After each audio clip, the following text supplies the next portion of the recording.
Voy a invitarles ahora que abran su Biblia en Mateo capítulo 6. Mateo capítulo 6. Vamos a aprender hoy un tema diferente. Lo puede ver usted ahí en la pantalla, el título. Hoy vamos a aprender la importancia de tomar tiempos a solas con Dios. A solas con Dios. Hoy lamentablemente la gente toma más tiempo para estar a solas en el Facebook, en las redes sociales, que estar con Dios. Esa es la verdad. Se invierte más tiempo en eso que invertir más tiempo con el Señor, ¿verdad? Por eso es que la vida cristiana luego sale a la luz y se puede ver el fruto de aquellos que estuvieron con Dios, pero también se puede ver el fruto de aquellos que estuvieron en Facebook, con el Dios Facebook, ¿verdad? Pero vamos a ver pues entonces qué es lo que dice Dios en su palabra. Mateo capítulo 6, versículo 5. Recuerde que voy a estar haciendo algunas preguntas y el micrófono está por ahí. ¿Lo tienes listo, Héctor? Queremos que algunos de ustedes nos apoyen con sus respuestas para juntos edificarnos. Palabras de Jesús hablando en Mateo capítulo 6, versículos 5 y 6. Cuando ores, no seas como los hipócritas, que ellos aman el orar en pie en las sinagogas y en las esquinas de las calles, para ser vistos de los hombres. De cierto os digo que ya tienen su recompensa. Mas tú, diga yo, cuando ores, entra en tu aposento.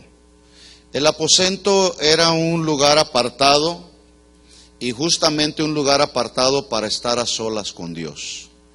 Entonces dice el Señor ahí, cuando tú entres en tu aposento o entre en tu aposento, cierra la puerta, ora a tu Padre que está en secreto y tu Padre que ve en lo secreto te recompensará en público. Señor, pedimos que nos hables a través de tu palabra. Tú eres el Señor de nuestras vidas, tú nos compraste a precio de sangre. Y hoy estamos aquí, Señor, y queremos continuar conociéndote. Ahora a través de tu palabra, el consejo de tu palabra que está ahí y que es luz y lámpara para nuestro caminar diario, Señor. Háblanos al corazón, Señor, para que entonces podamos poner por obra tu palabra. No queremos ser solamente oidores, sino hacedores de tu palabra, Señor. Porque tu palabra es confiable cuando la ponemos en práctica, Señor. Tu palabra se hace eficaz cuando la llevamos a la práctica, Señor. Por eso, en esta noche pedimos que nos hables al corazón, Señor. Y una vez que escuchamos el consejo de tu palabra, Señor, tú nos pides y nos demandas que pongamos por obra tu palabra. Y eso es lo que queremos hacer. En el nombre de Jesús, ayúdanos y enséñanos, Padre. Te lo pedimos en el nombre de Jesús. Amén. Amén. Los versículos que acabo de leer, Mateo capítulo 6, versículos 5 y 6, forman parte de lo que se conoce en la Biblia como el Sermón del Monte.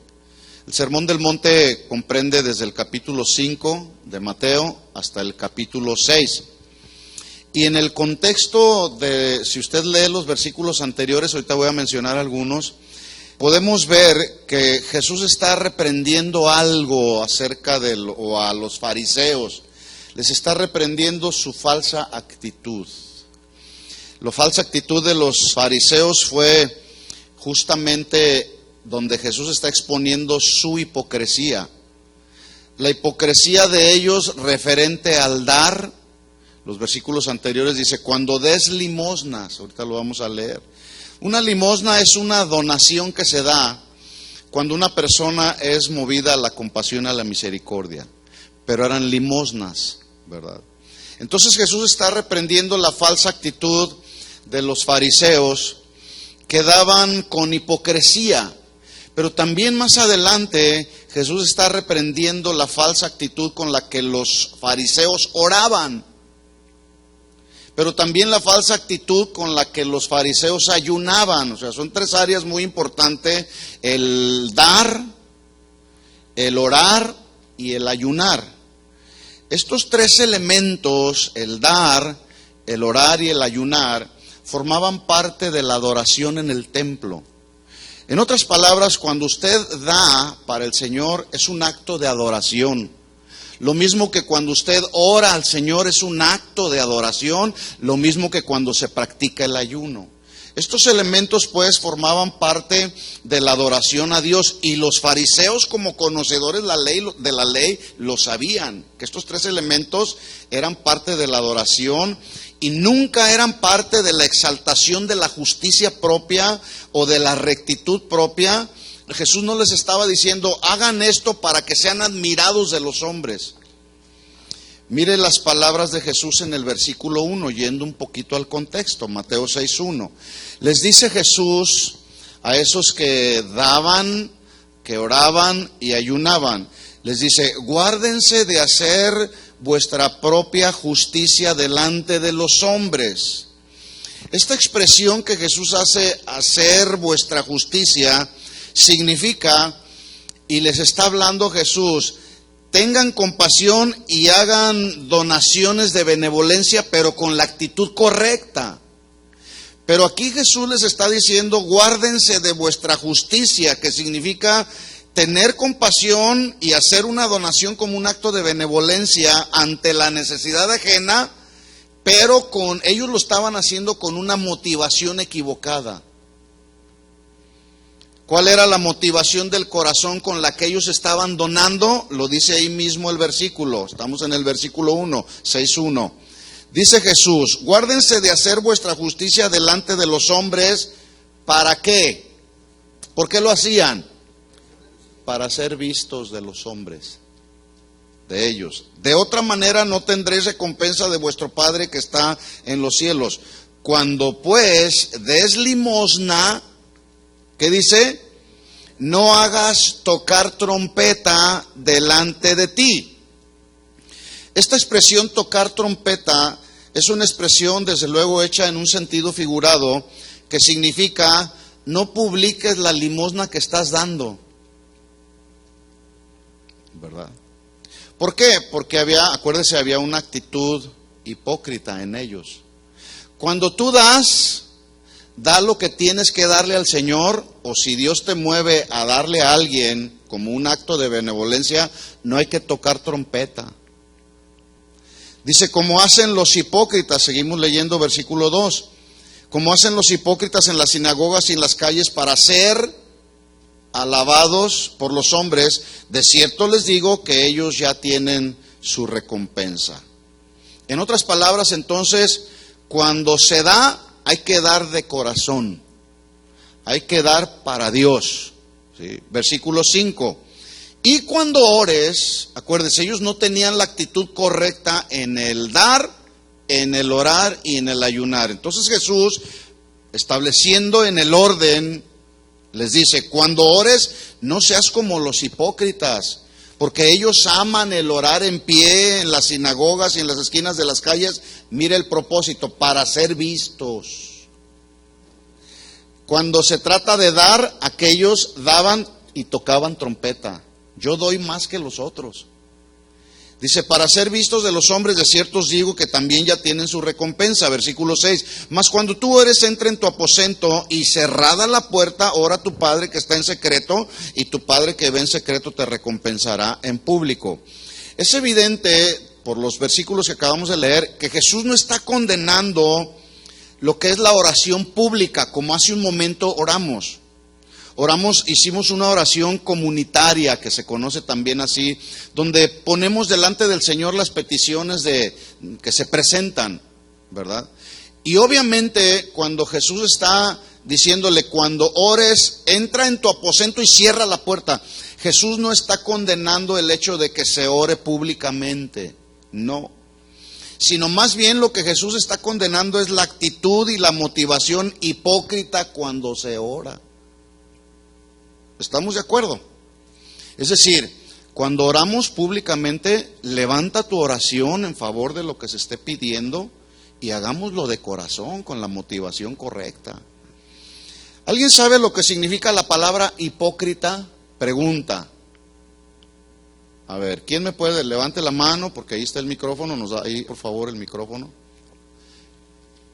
¿Qué significa la palabra hipócrita? Ser falso, un actor. Ser falso, ser un actor. ¿Alguien más tiene alguna otra opinión allá? Tratar de aparentar que soy una persona cuando realmente no la soy. Tratar de aparentar lo que no soy. Mire lo que dice la Biblia, la traducción de la palabra hipócrita, porque es una pregunta de cuestionario para los que anotan. Es la palabra del griego hipócrisis, con cada kilo, hipócrisis, así como se oye, que significa actuar o fingir una respuesta.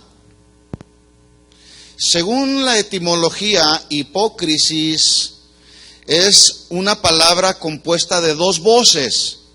Hipo, que significa máscara, y krites, que significa respuesta. Por lo tanto, podemos traducir que la palabra hipócrita significa dar una respuesta con máscara, no con un corazón genuino. La hipocresía surge del deseo de esconder deseos y motivaciones. O sea, estamos tratando de esconder lo que realmente soy y muestro una apariencia solamente. Me pongo la máscara de hipócrita, ¿verdad? El hipócrita es el que se pone la máscara cuando entra a la iglesia y cuando sale de la iglesia se la quita y empieza a actuar como realmente es. La hipocresía no es simplemente una incongruencia entre aquello que se dice y lo que se hace, porque a veces decimos una cosa y hacemos otra. Eso se llama hipocresía, pero no queda ahí solamente. La hipocresía es decir una cosa y hacer otra, pero también además es mostrar una actitud falsa, y eso mismo está expresando que esa persona que está mostrando una actitud falsa no conoce a Dios. No sé si me estoy explicando. Una persona que conoce a Dios siempre mostrará la verdad de lo que hay dentro del corazón, sin hipocresías, ¿verdad? Aunque algunos dicen que las iglesias están llenas de hipócritas, ¿verdad? Y lamentablemente en algunos casos tienen razón. Entonces el llamado es a cuando damos, cuando oramos y ayunamos, no hacerlo como lo hacían los fariseos. ¿Cómo lo hacían los fariseos? De forma hipócrita, ¿verdad?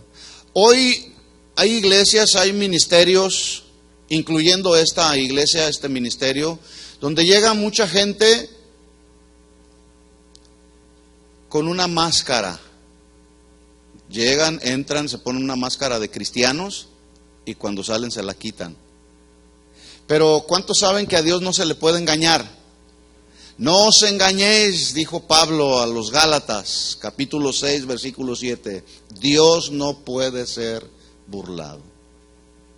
A veces se pretende burlar a Dios, pero es como jugar un juego muy necio, porque a Dios no se le puede engañar. Una persona hipócrita es aquella que pretende que se vean sus logros, sus grandezas, que vean los demás las bondades que está construyendo en base a una mera apariencia. Es decir, no es una persona real, no es una persona genuina, no es una persona transparente, es una persona artificial. Yo recuerdo hace ya muchos años llegó un hombre a nuestra congregación y me decía: yo estoy orando todos los días por usted, varón. Y hasta me hacía así, sentía yo, y todos los días que me veía, estoy orando por usted.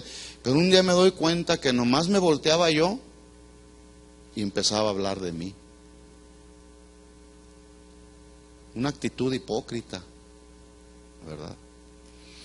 Pero como Jesús todo lo sabe, como Jesús todo lo conoce, Él no puede ser burlado. Bueno, en el caso de la oración, particularmente lo que estamos estudiando, Él reprendió la falsa hipocresía de los fariseos y les muestra que esa hipocresía en el dar, en el orar y en el ayunar no servía de nada.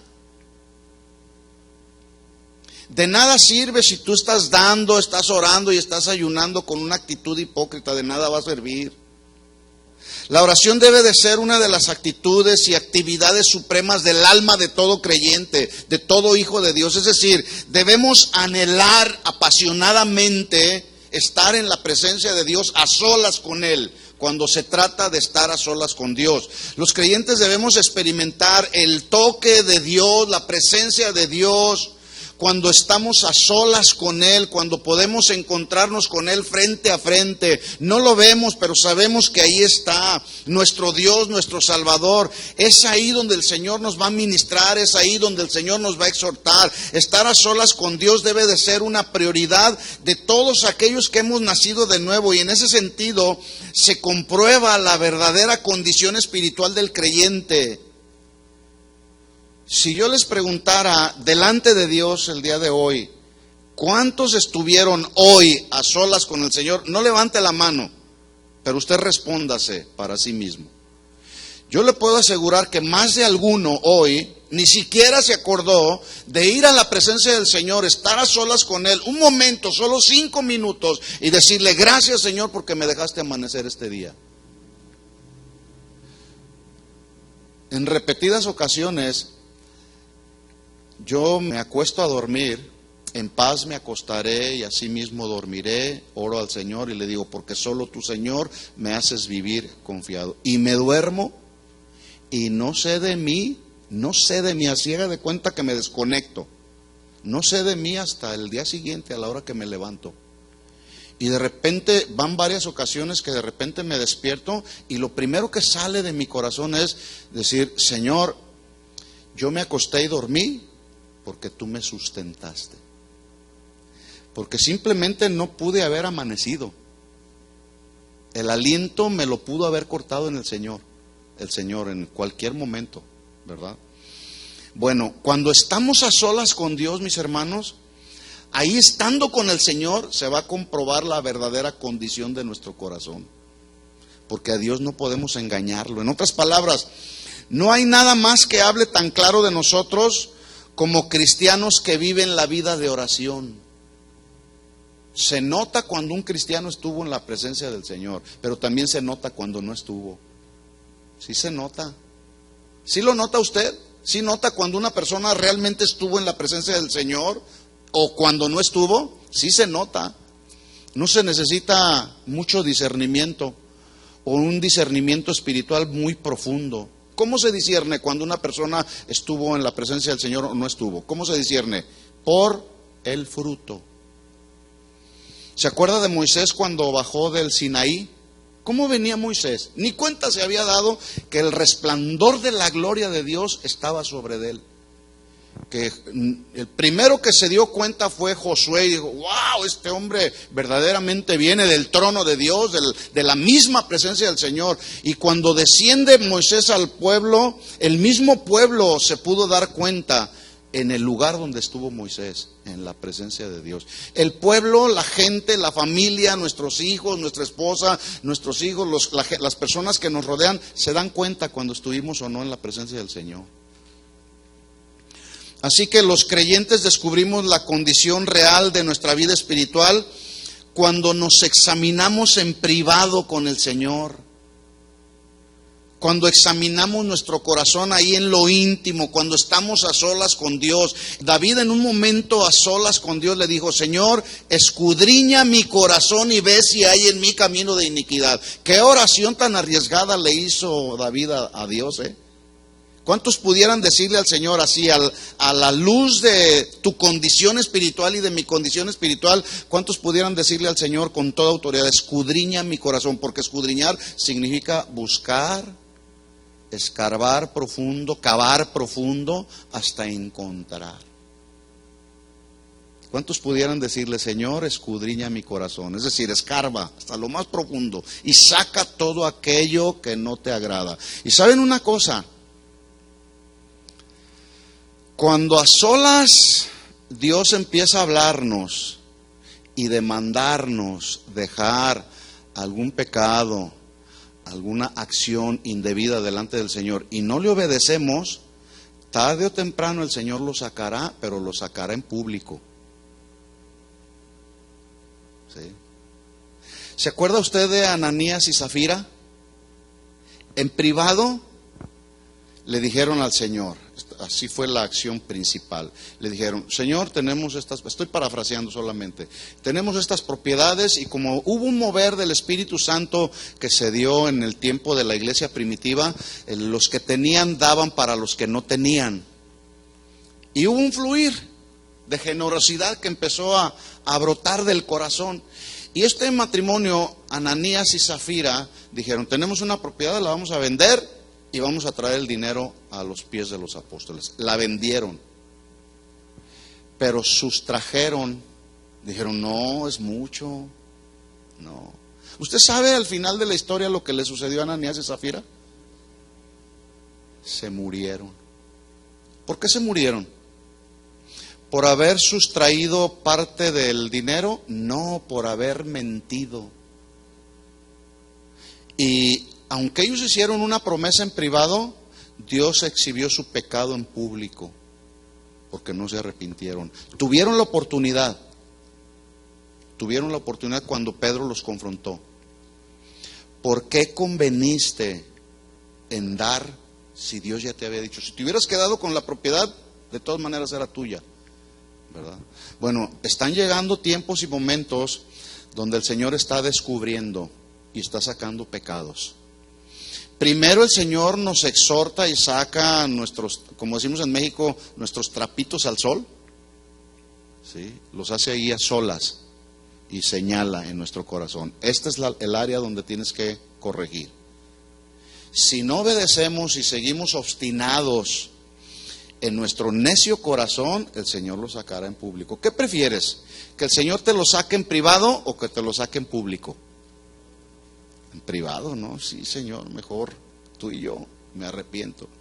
Así que cuando dejamos de lado las actividades y tratos externos con otras personas, es cuando debemos encontrarnos a solas con el Señor. Yo pregunto, ¿será importante estar a solas con Dios?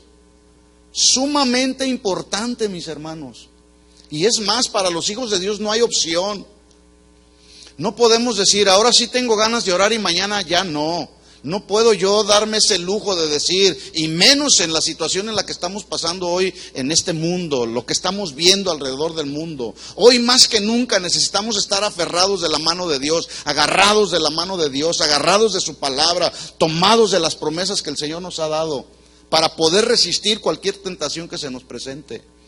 Pero es en esos momentos a solas con el Señor donde Él nos va a fortalecer. Ahí es donde nos damos cuenta realmente dónde nos encontramos espiritualmente. Vuelvo a repetir, porque a Dios nadie lo puede engañar. Y cuando yo estoy ahí a solas con Él, el Señor me va a empezar a mostrar las áreas que necesita cambiar mi corazón. Así que estar a solas con Dios debería de ser el mayor deseo, el anhelo profundo de todos los creyentes. Sin embargo, a la realidad de lo que vemos en la actualidad, lamentablemente hay creyentes que pasan tan poco tiempo, casi nada de tiempo, es más, algunos nada de tiempo a solas con Dios. Espero no sea su caso. Y si es su caso, hay que cambiar el rumbo. Si no pasas tiempo con Dios, tu vida corre peligro. Se te va a presentar una tentación y te va a ser bien fácil caer en ella. Es importante pues entender que para el creyente orar a solas con Dios es como el respirar. Es la vida, el respirar. Usted para respirar no piensa, ¿verdad? Es algo ya parte de nuestra vida, respirar. Para respirar usted no puede decir: hoy no siento respirar, así que no voy a respirar. Deje de respirar más de 3 minutos y se nos va de este mundo. La oración a solas con Dios debe de ser igual como el respirar. Porque la atmósfera que rodea este mundo, ya natural, hace presión a nuestros pulmones, que nos hacen o fuerzan a nuestros pulmones a respirar. Es algo natural. Bueno, asimismo, al venir a formar parte de la familia de Dios, entramos como en una atmósfera espiritual donde no estábamos en otro tiempo, y en ese sentido entonces podemos ver la presencia de Dios, la gracia de Dios manifestándose en nuestra vida, y esa presencia de Dios y esa gracia de Dios ejercen una presión sobre nuestra vida cristiana que nos forzan a estar, a desear, a anhelar, estar a solas con Dios en una comunión íntima y personal con nuestro Creador. Ese debiera de ser el deseo de todos los cristianos. Pero es lamentable que hoy, pues, la fuerza espiritual que se ve en la iglesia de hoy es muy pobre. Es muy pobre. A la gente se le hace tan fácil ya no orar, ya no establecerse en la presencia del Señor. Dicen, hoy no tengo ganas. Simplemente no tengo ganas. ¿Y qué? Yo puedo hacer lo que quiera con mi vida. Bueno, está bien. A pesar de personas que han escrito libros y manuales acerca de las formas y maneras de cómo se considera la oración eficaz, por ejemplo, hace años surgió un libro muy famoso que lo titularon La oración de Jabes. Y todo mundo empezó a orar conforme a la oración de Jabes, y fue toda una revolución. Y lo establecieron casi como una doctrina. Y si no oras como oraba Jabes, entonces no sabes orar. 5 pasos efectivos para la oración efectiva para quebrantar maldiciones generacionales. Hay libros con esos títulos. Otro título que me encontré por ahí, las 10 claves para que tu oración reciba respuesta. 10 claves para que tu oración reciba respuesta. Bueno, ¿qué no todo está, las respuestas a la oración no están sujetas a la soberanía de Dios? ¿De dónde sacan esas 10 claves? De la mente humana, de lo humano. Porque la respuesta a cualquier oración está sujeta a la soberanía y a la voluntad del Señor. No podemos doblarle el brazo al Señor y decirle, me respondes porque me respondes. Una ocasión escuché a alguien orar de la siguiente manera, así, gritándole a Dios, y le dijo, como tú tienes el poder, diciéndole a Dios, tú tienes el deber de responder mi oración. Oiga, ya como que si el Señor fuera nuestro criado. No, Él es el creador, nosotros somos las criaturas, y las criaturas se someten al Creador. Él es el Señor de la obra, Él es el que nos formó, Él es el dueño de todo. Cielos, tierra, dominios, principados, todo fue creado por medio de Él y para Él, y todo subsiste por medio de Él. Sin Él no pasa nada, no somos nada. Entonces la pregunta es, ahí va la pregunta. ¿Cuál será la mejor manera o la mejor y más efectiva técnica para aprender a orar? ¿Cuál será? Levante la mano, alguien que nos pueda decir. ¿Cuál será la mejor y más efectiva técnica para aprender a orar? A ver, allá atrás. Yo pienso que no hay ninguna técnica, ¿no?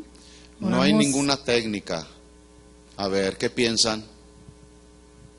Levante la mano así para que los vea Héctor, allá. La mejor técnica es un corazón humillado ante. A lo mejor la pregunta no es muy adecuada, tal vez no será la mejor técnica, sino la mejor forma, la mejor manera para orar. ¿Cuál será para aprender a orar? Ahí con Frank. Orando. ¿Orando? ¿Orando? ¿Cómo voy a aprender a orar si no oro? Simple, muy bien. ¿Cuántos pueden hacer like? Muy bien, la mejor forma para aprender a orar es orando. ¿Orando cómo?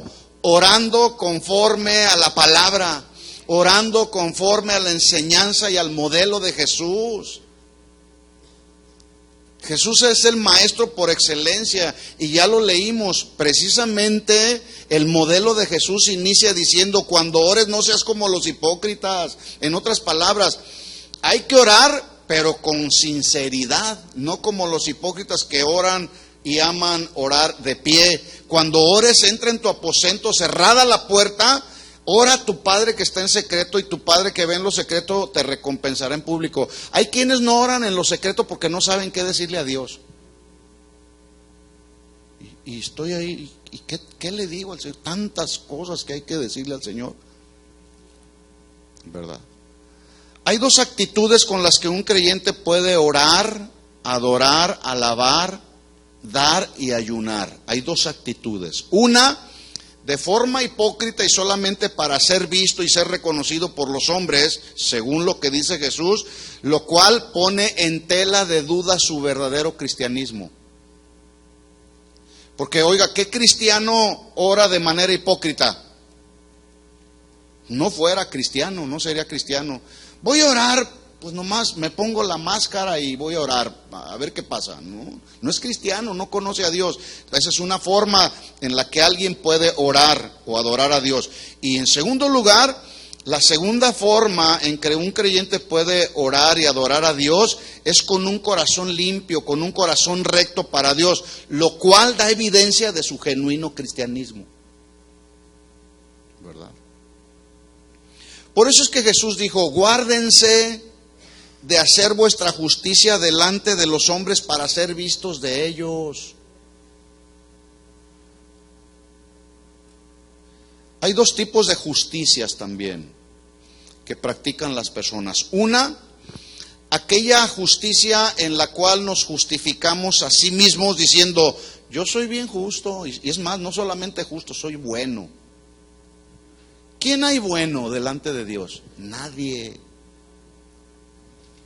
No somos buenos. Acuérdese la enseñanza del domingo: engañoso es el corazón y perverso, ¿quién lo conocerá? No somos buenos, pero sí tratamos de justificarnos cuando en realidad es una justicia hipócrita y falsa. Y hay otra actitud, otro tipo de justicia, que es la justicia que siempre busca honrar y adorar a Dios y darle gloria a Dios. Y ese tipo de justicia es una justicia honesta y sincera. Señor, gracias porque me justificaste, por tu gracia y por tu misericordia y por mi confianza y fe que deposité en ti, me has justificado de la condenación del pecado. Pero también justicia significa practicar la justicia, ser justo, darle a cada quien lo que merece y lo que le corresponde. ¿Se acuerda usted de la parábola del fariseo y el publicano? Vamos a leerla ahí rápido. Lucas 18. Vamos rápido.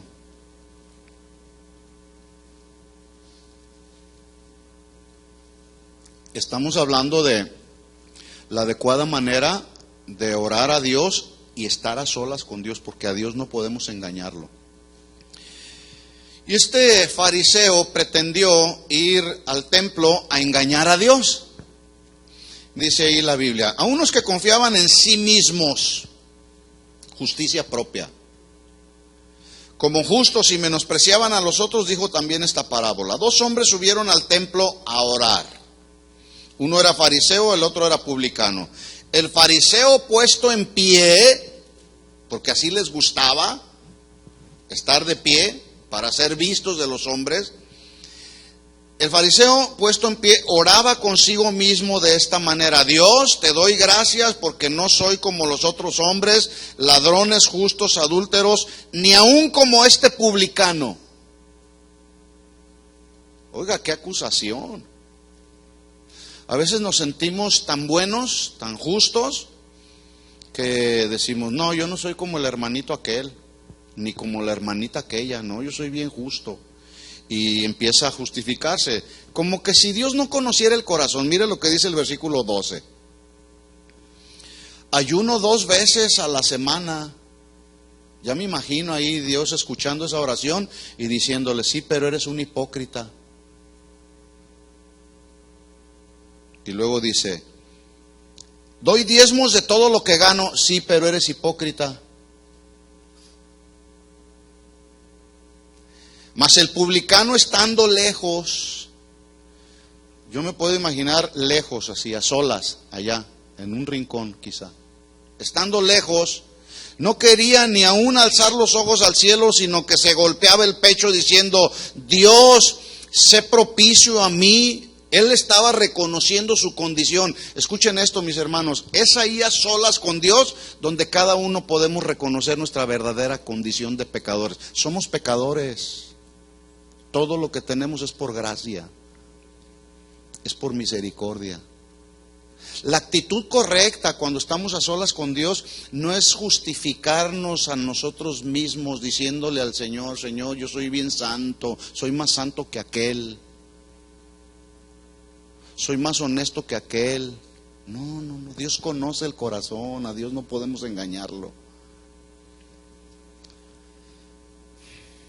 Sé propicio a mi pecador, os digo que éste descendió a su casa justificado antes que el otro, porque cualquiera que se enaltece será humillado, y el que se humilla será enaltecido. Así que Jesús nos exhorta, como exhortó a aquellos fariseos de aquel tiempo y aquellos cristianos, diciéndoles: guárdense de hacer vuestra justicia delante de los hombres para ser vistos. Esta palabra guardarse significa: presten atención, de no hacer sus propias justicias, de no autojustificarse a sí mismos. Tengan cautela, estén atentos con las actitudes de su corazón. Por eso Jesús les dijo: guárdense de hacer sus justicias propias. Así que la justicia de los fariseos eran sus obras. La justicia de los fariseos, ellos anhelaban ser vistos, ser reconocidos. Su práctica religiosa y legalista era solamente el estricto cumplimiento de la ley, pero de nada les sirvió porque era religiosidad solamente. Cumplimos la ley, damos diezmos, ayunamos. Eso decía la ley.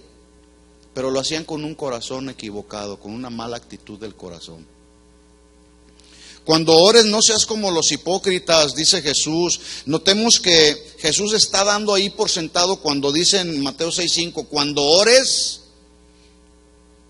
no seas como los hipócritas. Se entiende, por lo que dice Jesús ahí, que todo creyente nacido de nuevo. ¿Cuántos nacidos de nuevo hay aquí? Algunos no tuvieron la convicción para decir amén. Si tú consideras que no has nacido de nuevo, te es necesario nacer de nuevo. Porque el que no naciere de nuevo no puede ver el reino de Dios.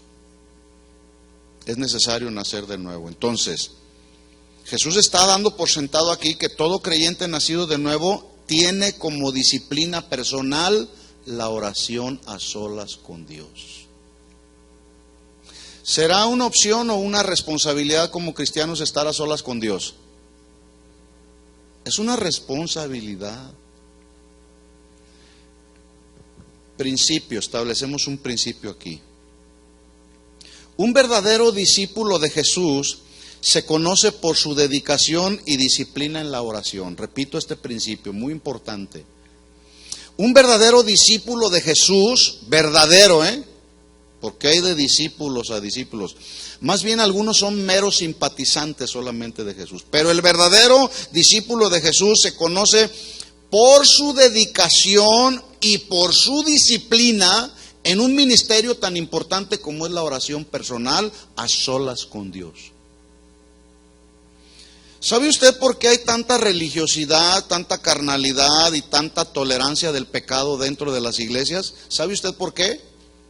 ¿Por qué creen? Entre otras cosas, por falta de tiempos a solas con Dios a través de la oración, porque es ahí, a solas con Dios, donde Dios nos confronta.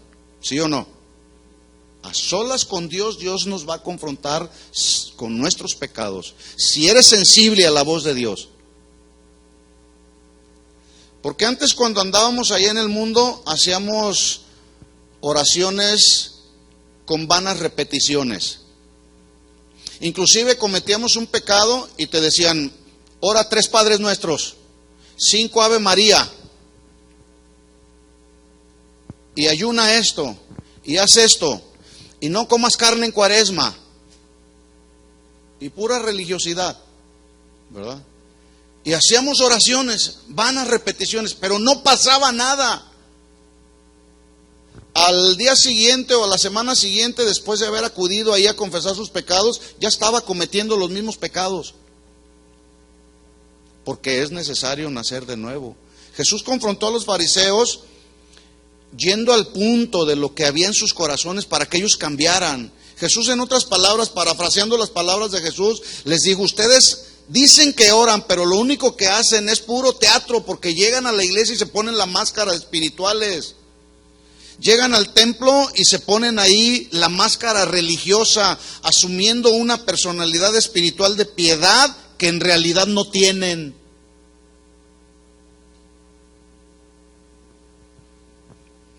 Hoy está pasando lo mismo. Hoy pasa lo mismo. Y es muy lamentable que no solamente en la vida de los adultos, sino en la vida de los... Yo veo a veces a los jóvenes de aquí de la congregación, incluso a algunos niños, y me doy cuenta de su condición. Y a veces digo, papá y mamá no se están interesando por la salud espiritual de sus hijos. Sí, aquí están los hijos, aquí llegan. ¿Usted ve a los hijos? Y están diciendo, ahorita que estábamos orando, simplemente yo estaba viendo algunos.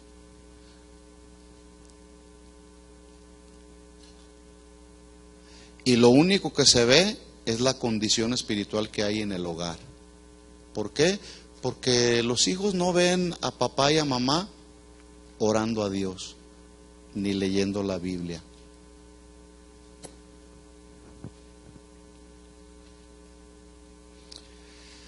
Pregunta: ¿con qué actitud de corazón debe de orar un verdadero discípulo de Jesús? ¿Para ser visto de los hombres? ¿Para llamar la atención? ¿De manera religiosa, sin sentido, con vanas repeticiones? La respuesta obvia es no. Voy a hacer algunas preguntas y voy a dar la respuesta para reflexionar. La pregunta primera es: ¿cómo podemos desarrollar un carácter manso y humilde como el de Jesús? ¿Qué no es a solas con Dios? ¿Sí o no? Usted me responde sí o no. Yo necesito cada día ir a la presencia del Señor y decirle: Señor, quiero desarrollar un carácter manso y humilde como el que tú tenías. Carácter, estoy hablando de carácter. El carácter Dios lo va moldeando, porque Él es el alfarero que moldea el barro. Pero el alfarero trabaja a solas con el barro. Entonces, para desarrollar un carácter manso y humilde como el que tenía Jesús, hay que estar a solas con el Maestro, donde el Maestro nos va a moldear, va a trabajar el barro y va a doler. Siguiente pregunta: ¿dónde es que recibimos la luz de su presencia para ser luz de este mundo? Acuérdense que Jesús dijo: ustedes son la luz del mundo. La pregunta entonces es: ¿dónde recibimos la luz para ser la luz del mundo, que no es a solas con Dios?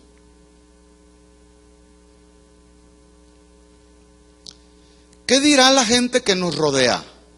Empezando por nuestra familia.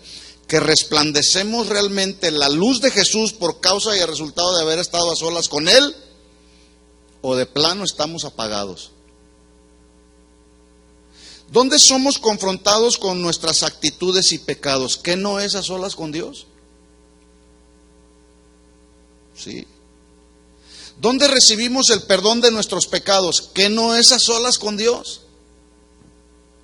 ¿Dónde recibimos la fuerza y el alimento que nuestra alma necesita? ¿Qué no es a solas con Dios? El Salmo 103 no es otra cosa más que un momento y un tiempo que David experimentó. Uno de muchos de los momentos que David experimentó a solas con Dios. Y ahí Dios lo inspiró para escribir la mayor parte de los salmos que conforman el libro de los Salmos. Porque es ahí donde recibimos la fuerza, el alimento que nuestra alma necesita.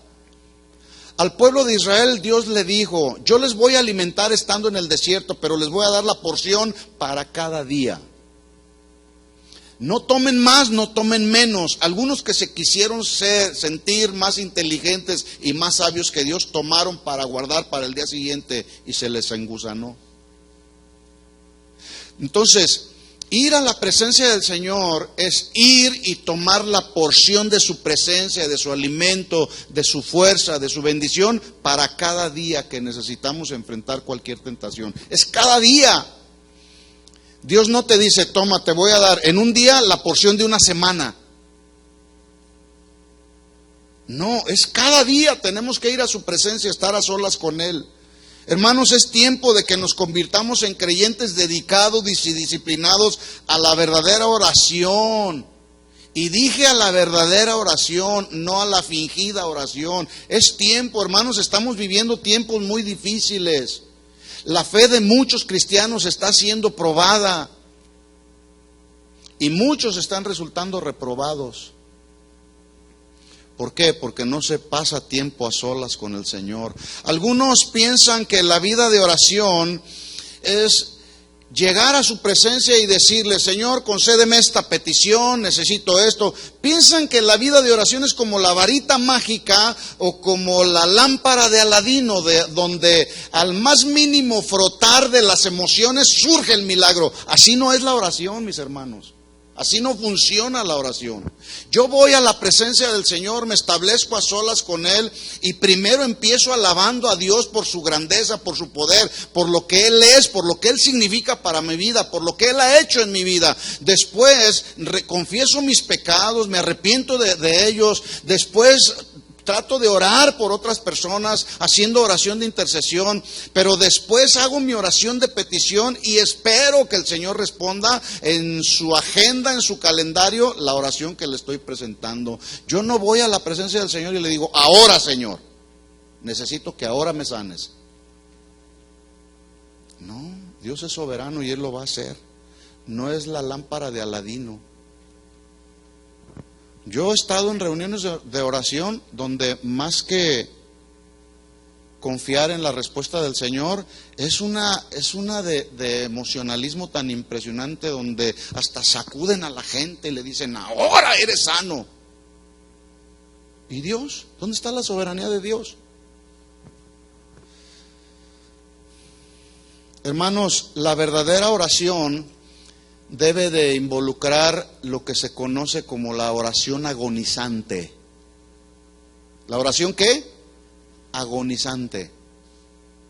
Al punto de la muerte, pues. Agonizar es estar en un punto así ya de la muerte. Yo pregunto, ¿habrá alguna narración en la Biblia de alguna oración agonizante? ¿Usted recuerda alguna narración en la Biblia donde haya algún personaje de la Biblia que haya hecho una oración agonizante? ¿Sí? A ver aquí. ¿Dónde? Cuando Jesús se fue a orar, ¿dónde? Ok. En Getsemaní. Ahí está. Ese es uno de varios ejemplos. Vamos ahí. Lucas capítulo 22. La oración de Jesús en el Getsemaní. La oración de Jesús en el Getsemaní, que también se conoce en algunos lugares, algunos han dado en mencionar la oración de agonía en el huerto. Lucas capítulo 22, versículo 39. ¿Lo tiene? Dice, y saliendo se fue como solía. Es decir, se traduce como era su disciplina. Jesús era disciplinado en sus momentos a solas con el Padre.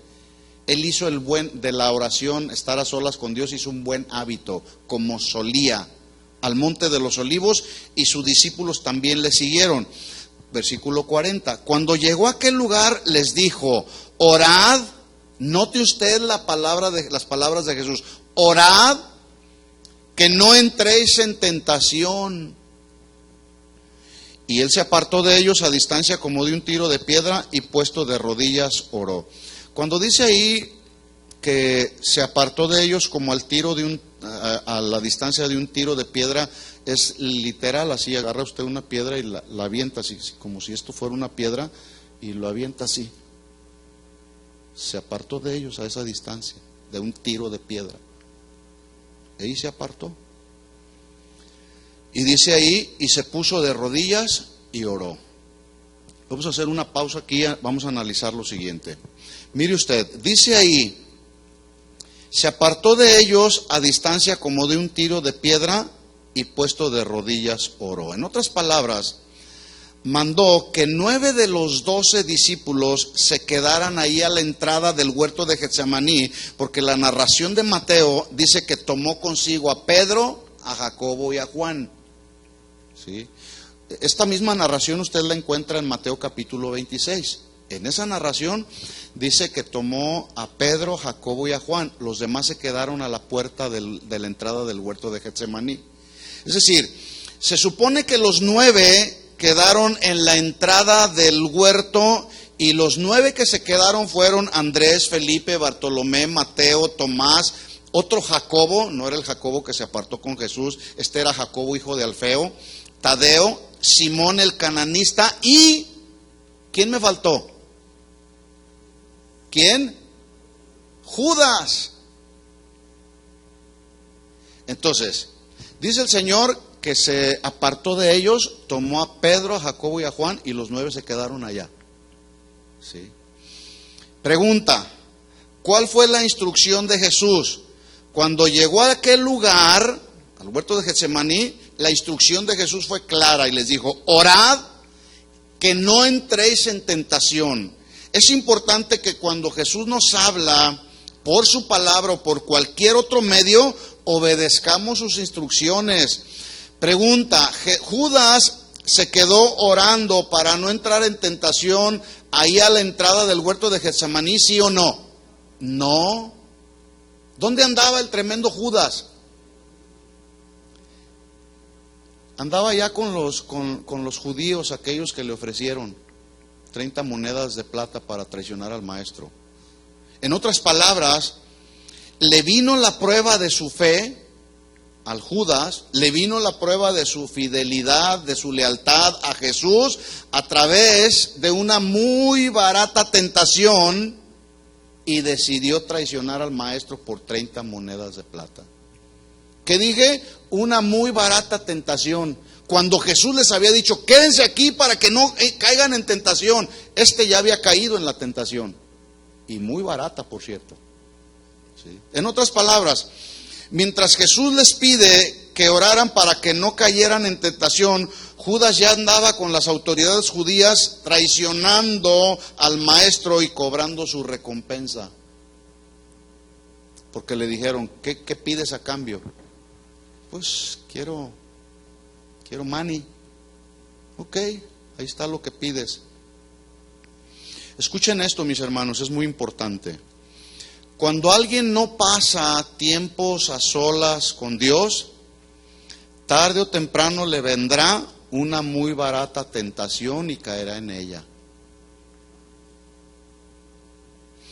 ¿Cuántos hoy por una muy barata tentación han traicionado el sacrificio perfecto de Jesús en la cruz del Calvario?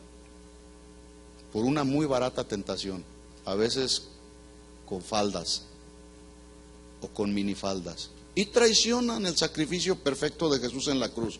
¿Cuántos otros por una muy barata tentación les ha sido tan fácil traicionar a los demás y aún algunos traicionar el ministerio? Por una muy barata tentación. Hoy muchos traicionan el ministerio por dinero, por eso predican por dinero. Y en ese sentido, por una tentación barata que tiene que ver con dinero, predican puras falsedades. Versículo 40, estoy en Lucas 22:40. Cuando llegó a aquel lugar les dijo: pues orad que no entres en tentación, y se apartó de ellos a distancia como de un tiro de piedra, y puesto de rodillas oró. Recuerde que había tomado consigo a Pedro, Jacobo y a Juan, y en su parte humana dice la narración de Mateo, dice en Mateo 26, dice que comenzó a atemorizarse y angustiarse en gran manera, y es ahí donde surge de su interior la oración agonizante de Jesús. Mire las palabras que le dijo a sus discípulos en Mateo, en la narración de Mateo les dice: mi alma está muy triste hasta la muerte. O sea, aquí en su ser interior, ya vimos lo que contiene el alma, los sentimientos, las emociones, la voluntad. En su ser interior dice: mi alma está muy triste hasta la muerte. Estaba sintiendo que se moría Jesús. En otras palabras, parafraseando las palabras de Jesús, me siento como si toda la naturaleza se hubiese hundido bajo mi vida, toda la naturaleza hubiera caído sobre mí, como si la vida de Jesús estuviera menguando, como si la muerte viniera antes de su tiempo a la vida de Jesús. Por eso es que Jesús les dijo: quédense ahí, háganme compañía, necesito compañeros que me apoyen en medio de la oración, velen conmigo. Notemos cómo en esos momentos de agonía a Jesús le hacía bien estar, escuchen esto, con sus más íntimos seguidores. Jesús tuvo íntimos, tenía 3, Pedro, Jacobo y Juan. Y aquí aprendemos algo. En nuestros momentos difíciles de dolor, de sufrimiento causado por las pruebas, por las tribulaciones, nos hace bien orar a solas con Dios, pero también pedir a nuestros más íntimos compañeros de milicia o familiares en quienes confiamos que oren junto con nosotros. ¿Cuántos saben que esto es bueno? Tener gente que te apoya. ¿Cuándo? En los momentos difíciles. La pregunta aquí es: ¿tienes alguien en quien confías que no te va a traicionar por una barata tentación, que no te va a defraudar, que tampoco se va a dormir? Porque Jesús les dijo: velen conmigo. ¿Cómo los encontró? Durmiendo.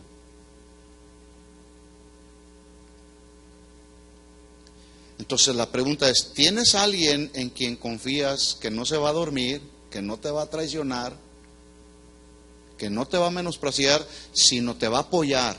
Es decir, que tu necesidad, tu dolor, tu sufrimiento será parte de su dolor y sufrimiento. ¿Tendrás a alguien o estás solo? Cada uno respondemos. Yo sí tengo, gracias a Dios. Voy a solas con Dios, estoy a solas con Él, y Él me bendice y Él me fortalece. Pero también tengo compañeros de milicia, porque la vida cristiana es una batalla, es una milicia, es estar en el ejército de Dios, y hay lucha, ¿sí?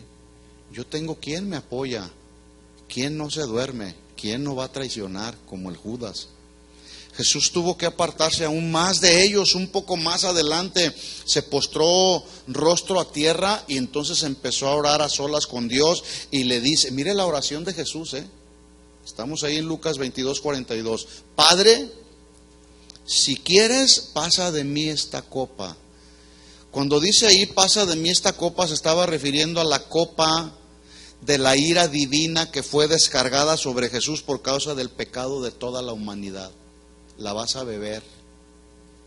Y entonces Jesús en su humanidad le estaba diciendo, es decir, estaba evadiendo tratar de tomar la copa de la ira divina, mostrando así su humanidad, porque acuérdese que Jesús fue humano pero también fue divino. En la parte humana le llegó un momento para no querer tomar la copa de la ira que iba a ser, que estaba ya siendo descargada sobre él, sobre su vida misma, por el pecado de toda la humanidad.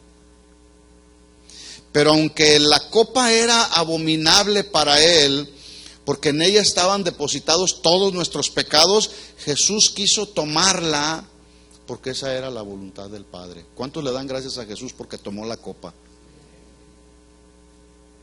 Jesús dijo, Señor, si es posible pase de mí esta copa, pero no se haga mi voluntad, sino la tuya. En su oración agonizante, Jesús estaba sometiéndose de manera consciente y estaba él sometiendo de manera consciente, de manera deliberada, estaba sometiendo sus deseos humanos.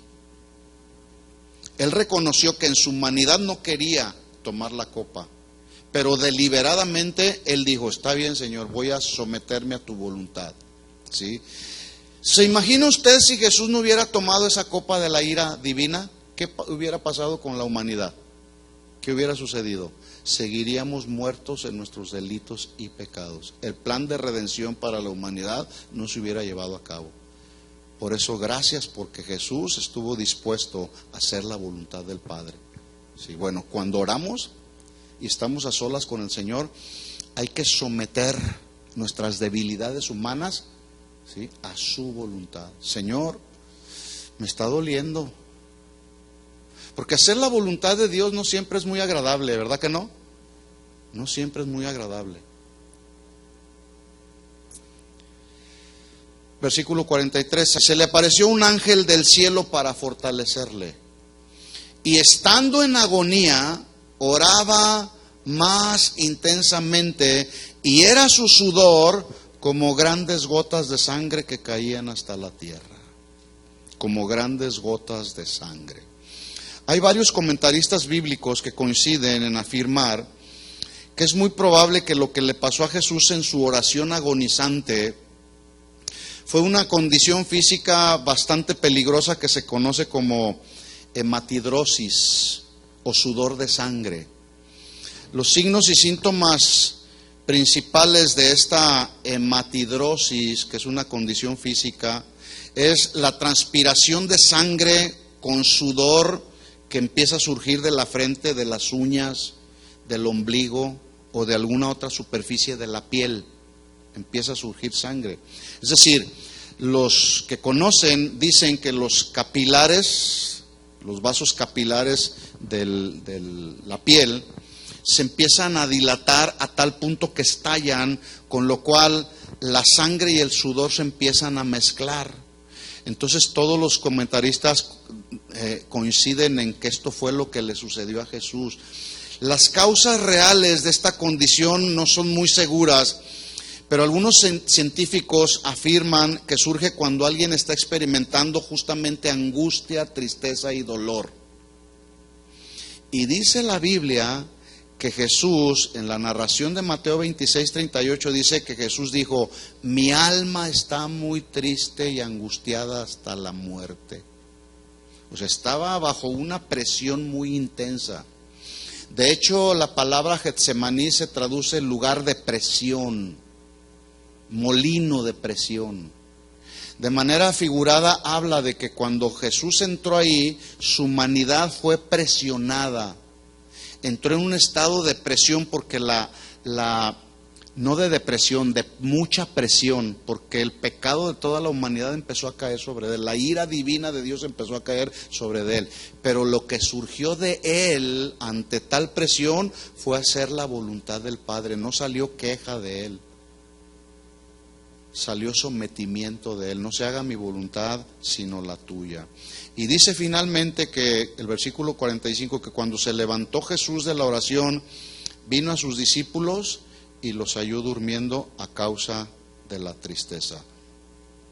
Versículo 46, y les dijo: ¿por qué dormís? Levantaos y orad para que no entréis en tentación. Note usted que es la misma instrucción que ya les había dado en el versículo 40. Oren para que no entren en tentación. En otras palabras, hermanos, tiempos a solas con Dios nos van a librar de las tentaciones que enfrentamos todos los días. Tiempos a solas con Dios nos darán la fortaleza y el medio para salir de las tentaciones. Por eso tenemos que ir ahí con Él, estar a solas. Tiempos a solas con Dios nos darán la gracia para soportar, la sabiduría para obrar y la humildad para caminar. Pero son los tiempos a solas con Dios. Por eso Jesús dijo: cuando tú ores, no seas como los hipócritas que aman el orar en pie en las sinagogas y en las esquinas para ser vistos de los hombres. Cuando tú ores, entra en tu aposento, en tu lugar secreto, ahí en el lugar que tú has apartado para estar a solas con Él. Cierra la puerta, ora a tu Padre que está en secreto, y tu Padre que ve en lo secreto te recompensará en público. Yo quiero la recompensa del Señor, no la de los hombres. Pregunta entonces: ¿será importante tomar tiempos para estar a solas con Dios, sí o no? ¿Será importante? ¿Para usted es importante? ¿Sí o no? No para todos. ¿Para usted sí? Bueno, hagamos de esta enseñanza parte de nuestro estilo de vida. Es tiempo de hacerlo, mis hermanos. ¿De acuerdo? ¿Quiere usted hacerlo? ¿Se compromete delante de Dios, sí o no? Si no, mejor ni diga sí. Si no, va a estar dispuesto, porque el Señor le va a tomar la palabra. Y esta noche, a las 3 o a las 4 de la mañana, el Señor le va a tocar a la puerta de su corazón. Levántate y ora para que no entres en tentación. ¿Y qué vas a hacer? Ay, Señor, no es para tanto. No estaba siendo muy sincero cuando dije que sí. Hace rato que estaba ahí en la iglesia. Dios nos toma la palabra. Y Dios llega a la hora que Él quiere y nos dice, establécete en mi presencia. A Elías le dijo, ¿qué haces metido ahí en la cueva de tus sentimientos? Sal de ahí y ponte en el monte de Jehová. Establécete en mi presencia. Quiero estar a solas contigo. Porque es ahí a solas con el Señor donde Él nos va a fortalecer. Amén. Oremos pues al Señor y pidámosle que Él ponga en nosotros el querer como el hacer por su buena voluntad para poder entonces pasar tiempos a solas con Dios. Levanta tus manos al Señor y dile, Señor, aquí está nuestra vida rendida a ti y queremos orar, Señor, con sinceridad. No queremos orar como los hipócritas que aman el orar en pie en las sinagogas para ser vistos de los hombres. Queremos que cuando nos establezcamos en comunión íntima contigo, estar ahí a solas, sin que nada nos pueda distraer, sin que nada nos pueda turbar. Ahí frente a frente, cara a cara contigo, Señor, donde podemos entender y saber que frente a ti no podemos engañarte. Señor, que esta palabra por tu Espíritu Santo haya caído en buena tierra, Señor.